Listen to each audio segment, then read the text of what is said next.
Sure. Hey guys, welcome back to my show. I know it's been a long time since I have posted anything, so this is a comeback episode and it's gonna be super exciting. I have always been doing interviews Woo. with not one, but two people this time. They are the Trailer Flowers. Some of you may know them from HT. They were that amazing country singing duo with Jack and Brooke. Hey Jack, hey Brooke, Woo. how are you today? Good. How are Hi. you doing? Thank you so much for having us. Of course, so please introduce yourselves. Yeah. I'm Brooke, And I'm Jack. and we call ourselves Trailer Trailer Flowers. Flowers. Yeah. Awesome. So could please like one of you sing like maybe a tiny snippet of your songs? Yeah, Brooke, Sure. you know from the top of Daughter of a King. Yeah, this is one of our absolute favorite songs. So I'll start with one of the verses that I think is so powerful. So, when I was young, I had to be old, had to be a mom to 4 kids that weren't even my own when I was young. Had to take care of the house, had to tuck them in at night, make sure all the lights were out. When I was young, I had to be old. When I was young, I had to be old. That's beautiful. I love that you. song. I know like that song's vibe and just that the lyrics. I think the lyrics are really important, right? You kind of can tell your story. The song may mean something to you, but for other people who listen to it, they connect with something different. So speaking of which, like how did you come up with the idea for this song?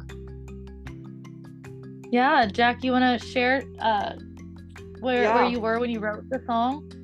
For sure. I think that it's been really fun for me and Brooke to see the reaction that we've gotten from Daughter of a King because, like you said, Annika, it's like everybody connects to it in their own different way. So it is a really specific, like story-based song, but there's so many people that relate to it and are telling us like this is exactly my story, and that is really what like blew us away in the beginning. And I think that was always the appeal of Trailer Flowers. Like the things that we sing about are very story driven and real life stuff. So it was really awesome to see that reaction because we've been playing in Nashville for so long, and you know it's interesting as an artist because you don't know if something's going to work until you try or you get the opportunity to show it. And then for us, Daughter of a King got to be shown by the grace of God, and it worked, and it was such a beautiful moment.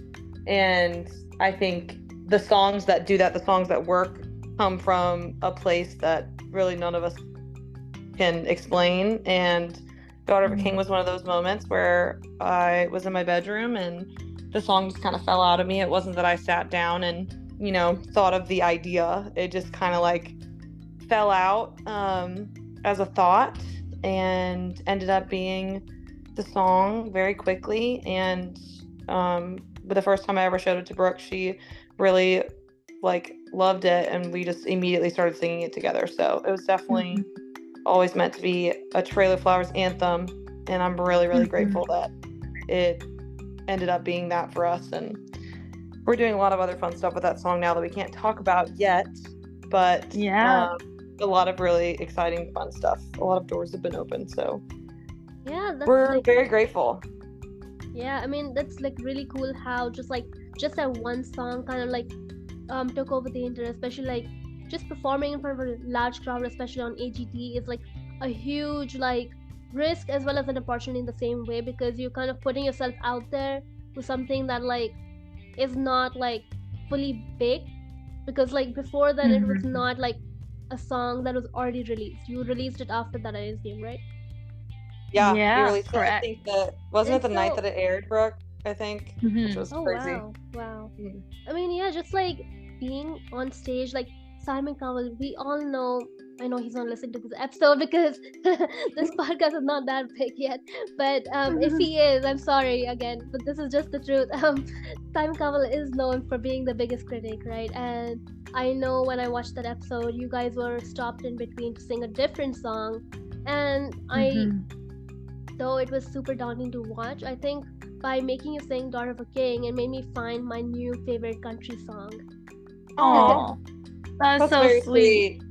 Yeah, we're so happy we got to do an original on AGT, and I think that Jacqueline and I have always wanted to, even within all of those amazing shows, The Voice, we always want to take our own spin on a song. So to be able to just go straight to the punch and do an original meant a lot to Jack and I. And we felt like we didn't have to fit into any specific box when we got to sing that song. So I'm really grateful that first audition went the way it did. Absolutely. I think just like, I think the thing with reality shows are, right, we are trying to churn out views, right? They care about the contestants, but like they kind of like weed out all the people with like boring backstories.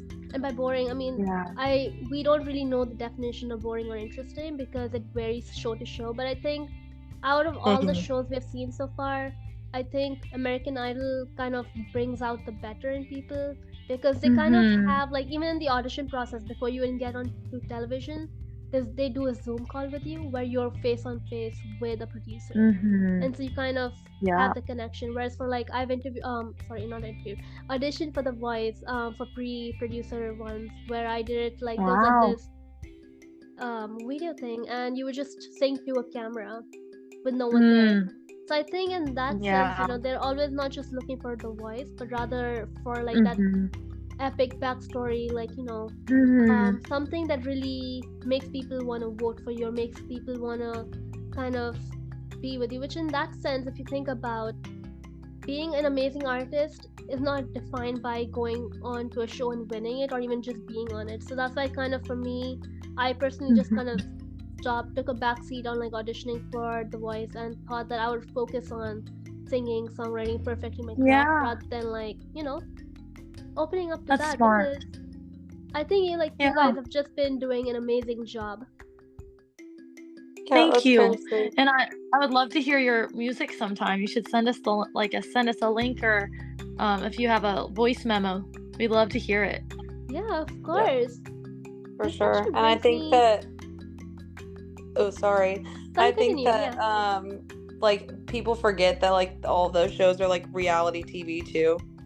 So just like everything you said, it's very, they do find like backstories and truth in that, but a lot of it is, made to look a certain way. So me and Brooke's eyes were definitely opened up to a lot of that stuff while we were out in California, but within that we really just tried to stay as like authentic as we could. So it was a very interesting experience for us, but we're grateful that it happened for sure. Yeah, I mean, like, just like even just being tied to like a reality show, even if it's for a short time, you're kind of tied to this contract, no speaking about it to other people. You cannot make music if you're doing a music act or like a drama act or something. You cannot release music while you're on the show. You have certain things, like they kind of own your song. And I'm happy that didn't happen to you guys because like, sometimes I've heard like the story where like many people release their music 6 months or 6 years even after the audition because it was like owned by the company because they were on the show for super long. Definitely. To, like, the next question, which is like, what's the songwriting process like? I know like Jack just mentioned that the idea just came to her. She was not really thinking about it to the point where it was something she was purposely trying to do. So how does the songwriting process vary between the two, since you guys are like a country duo and not just a single individual artist? I would say that the songwriting related to Trailer Flowers since the very beginning has always been a space where we didn't put a lot of pressure on ourselves, but we're just super creative and wanted to laugh and create something that was very, very unique. And Jacqueline, her dream has always had an emphasis around mastering the art of songwriting, whereas mine has always been mastering the art of storytelling and connecting and performance. And so we've grown a lot in town, and I think that we've been each other's anchors because we put, I think, the healthy amount of pressure on ourselves when we have a great idea or when we want to tell a specific story. We do a good job having open hands when we write our songs and being really wise to know, oh, should we bring another amazing songwriter? Should we bring them in on this idea that we have? Or, oh, look at the strengths that Jack and I have. They're different. Should we just finish this song, her and I? And I feel like there's a lot of, and has been a lot of pressure on artists to write all of their songs.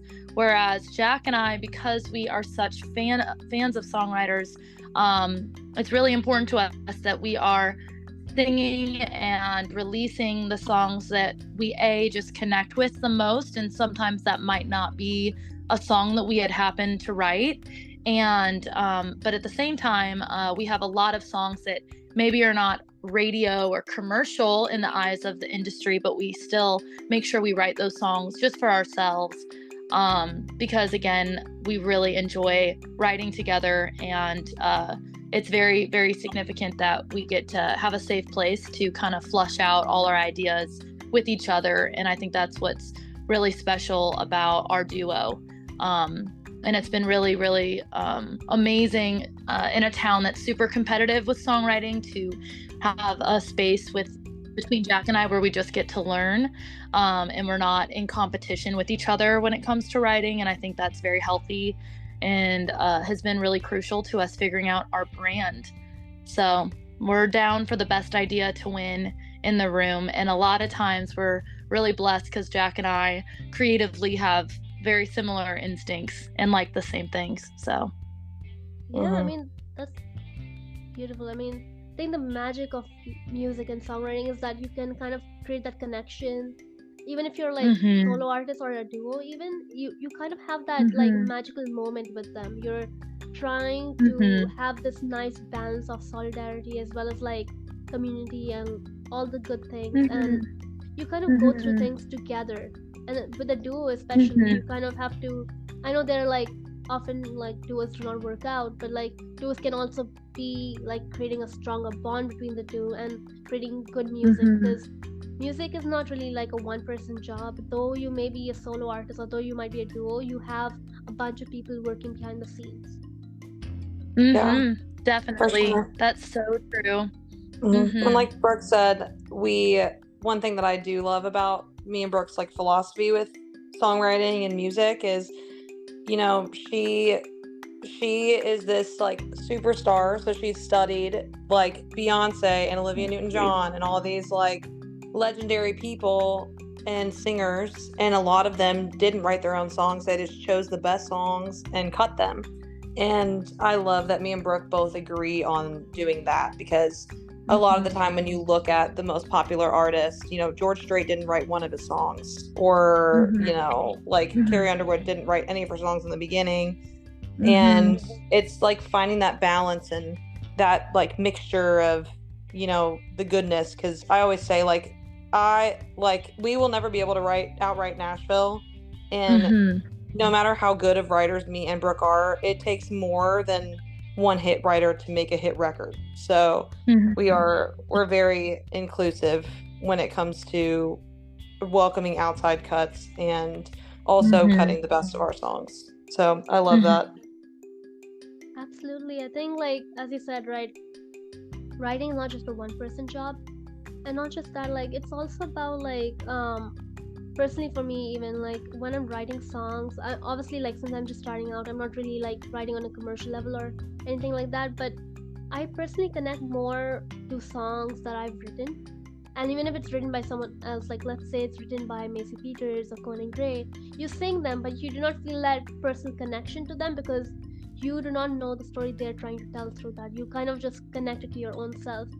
And so when it comes to like people selling their songs to artists for them to sing, it kind of loses its like authenticity, because you're singing someone else's song or you're singing something that's not written by you. So you do not really know what that person went through or what that person is trying to portray through that song. Yeah. I think that there's definitely a beauty in, you know, like for example, like Daughter of a King, something that I wrote in my bedroom, but Brooke sings that with such like authenticity because of how much love and connection she has to that song. And I think that's what made Jesus Take the Wheel so great too. Like Carrie Underwood didn't write that song, but Hillary Lindsey and two other writers wrote that song, and Carrie sings it with such, like heart.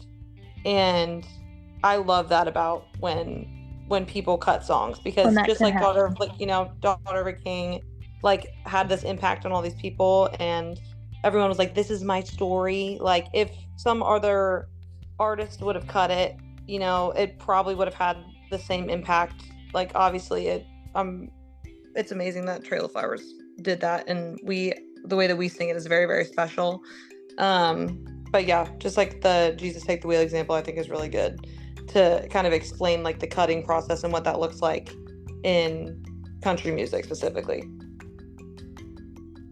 Yeah, I mean, like, just by cutting like music, like we kind of, especially now, like with people leaking music and doing things like that, oftentimes things that they leak or oftentimes the things that they cut come out anyways. So really nothing really is being cut because they're handed down to people despite it not being released officially. But at the same time, like, for me, I try to stay away from leaks as much as possible, unless like I just cannot, like, if it's something that I've been waiting for quite a long time, then it's like, tough, you kind of have to be like pushing yourself away from it, because with leaks you're kind of supporting the person who's putting out the leaks, and it gets tough. Like recently with Taylor Swift's album Torture Poets Department, we had a lot of leaks on like all sorts of social media, but now with AI as well, right, we do not know which ones are leaks and which ones are just people messing around with AI and putting in things. Very true. I don't like my next question for you guys is like, what was like your like idea behind the name of your band? Like Trailer Flowers is like a unique name. I've never kind of imagined that being like a country duo name, but like what kind of inspired you to create that name? Yeah, I think when I said earlier that Jack and I really enjoy and come around each other's ideas, and not because we actually do enjoy each other's ideas and hold space for each other's ideas. We were sitting around the fire one day and I was asking Jack to be in a band with me, and she was like, absolutely not. I'm here to write songs. And then I said, you pick a word and I'll pick a word, and whatever pops out, that's our band name, as a joke. And she said trailer, and I followed it with flowers. So there was a very large serendipitous moment that happened, and we just ran with the idea. And that's how a lot of song titles, a lot of characters in our songs, a lot of identity for Trailer Flowers, it is definitely birthed from just a gut feeling and the other person seeing it through. So yeah, we've written a lot of it's a whole little world, Trailer Flowers, and we hope that no matter where you come from or what you look like or the stories you've been told, we all have a story, and there's a uniqueness and excitement to come from a place that isn't the most shiny, or come from a season in life that isn't the most easy or pretty, and that flowers bloom everywhere. So it's been fun finding our Trailer Flowers and the people who think like us all over the place that have really found how to build beauty from brokenness. So it turned out to be more of a deep, profound title than we thought. Yeah, definitely very random, but God inspired, like Brooke's saying.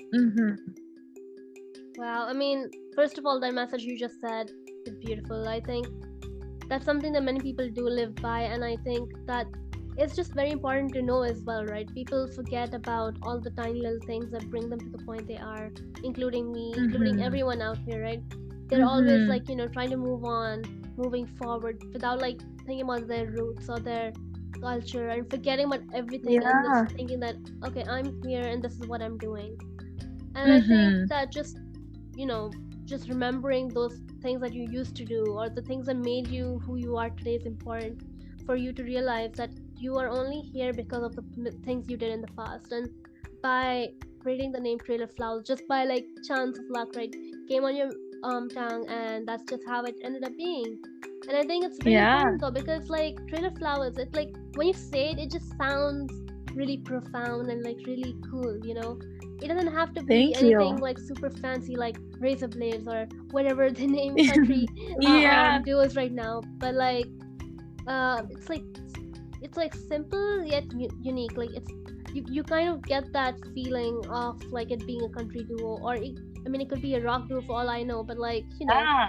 it has that like kind of village kind of city, like village city mixed together. Mhm. Like when I think of trailer, I think of like a movie trailer, right? But at the same time, when you add flowers to it, I'm like, okay, flowers trailer kind of makes me think of like a camper, or like a tiny little camper in the middle of the woods, even.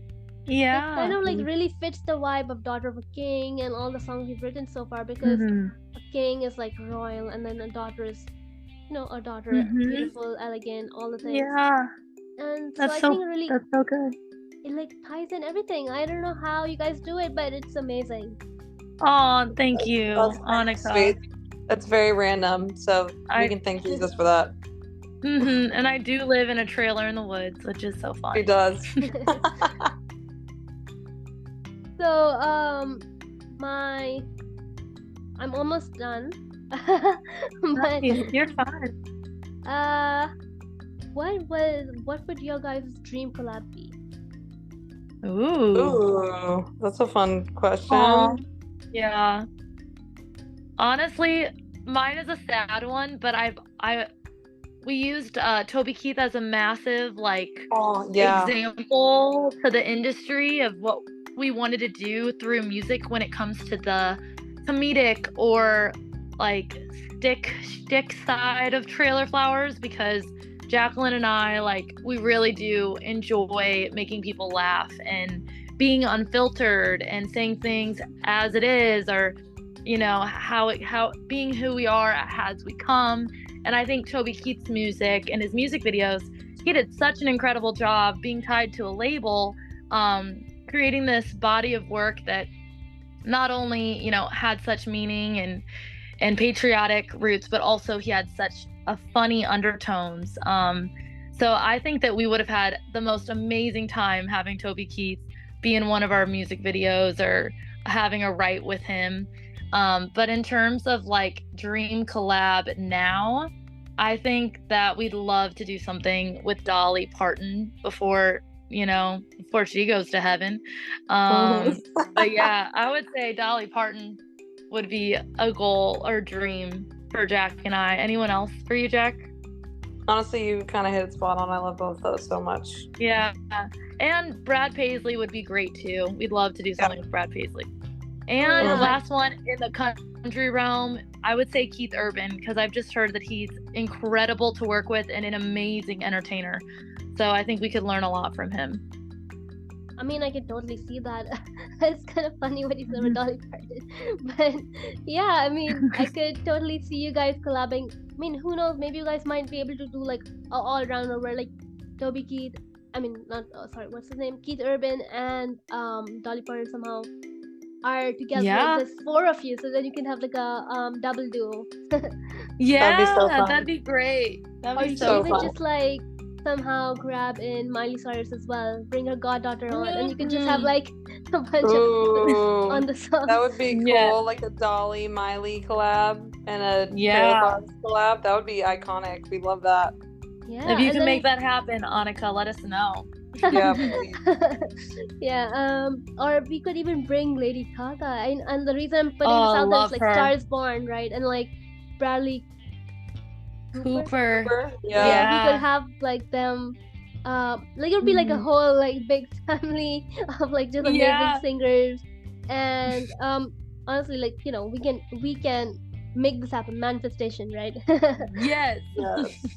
We For love it. me personally, Love it. like my own like dream collabs have always been like, you know, it's always been like the bigger artists, but like I would love to collab with you guys, or like there's this Aw. artist named Lorelai Marcel. But in terms of Cool. like mainstream artists, I would say like maybe like Lainey Wilson or Leve. Mhm. Yeah. Yeah, she's so Lainey's a awesome. queen. Lainey's a queen. Absolutely. Now, my last and final question for you is, this is kind of like a fun one as well. So this is finish the lyrics. So the stars were blank, and then you fill it with a song title or lyric from your own music. Okay. Oh my God, pray for us. 'cause Stars we will were? probably fail for this. Yeah, the stars were blank. Was one of our song lyrics? Yeah. Or any song lyric to finish that Yeah, song. okay. anything. That Like anything. line. Yeah. Oh. I'm pregnant, star- so forgive me for not being able to have a brain right now. The stars were shining bright. Yeah, That's great. that's perfect. That's perfect. That's perfect. Thank you. Simple yet perfect. Awesome. Thank you so much, you guys. I had an amazing time talking to you both. Us too. It was a pleasure having you here. Again, as I said earlier, this is my first time having two people on the show together, but nonetheless, it was an amazing time. I had double the fun, and it was epic. Mhm. Yes, That's it fair. was. Thank you so much for having us. Thank you so much, everyone, for listening. Yeah. I hope you had an amazing time listening to my comeback episode, and this is to more episodes in the future. Thank you so much, everyone. Have a great evening.